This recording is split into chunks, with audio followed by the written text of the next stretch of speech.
My friend shared a testimony with me where God showed him as a young teenager that the gifts he gives us are answers to someone's prayer. If the answer to someone's prayer is delayed, it could be that we are not giving our gift. Thus, God may have to take it from us to give it to someone else in answer to their prayer. My friend was about 14 years old when he desired a special shoe he had seen. His aunt was in England and he told her about it. She told him it would not be a problem. All he had to do was to draw out his foot on a paper and write the size. He wrote 9. Months had passed, and his shoe had finally arrived.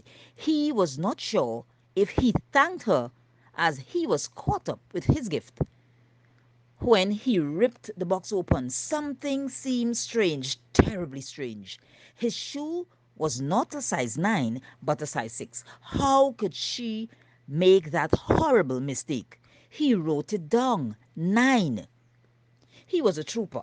So he decided to make the best out of a bad situation.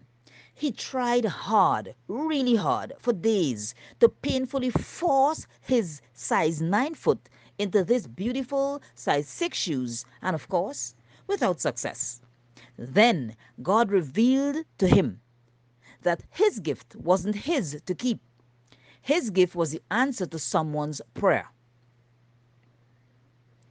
When Jacob saw Joseph's sons, he said, "Who are these?"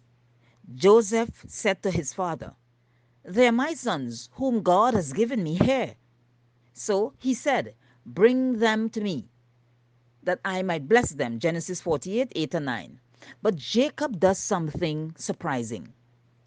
Joseph took them both, Ephraim with his right hand towards Jacob's left, and Manasseh with his left hand towards Jacob's right, and brought them close to him.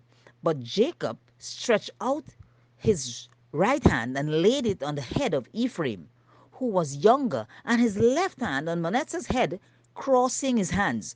Although Manasseh was the firstborn, Genesis 48, 13 and 14, Joseph wanted his sons to be blessed by their grandfather. Back then, a blessing signified an inheritance. Jacob wanted to bless Joseph's sons so that they could receive a portion of the inheritance along with his sons. The older son typically received a larger fortune. As soon as Joseph saw that, he placed Manasseh under Jacob's right hand so that Manasseh could benefit more. Like Jacob, God makes unanticipated moves. God is not always for the oldest to receive the blessing. God's will, is not always for the oldest son to receive the blessing. Without a doubt, it wasn't in Jacob's life. Keep in mind that Jacob, not the older son Esau, received Isaac's blessing.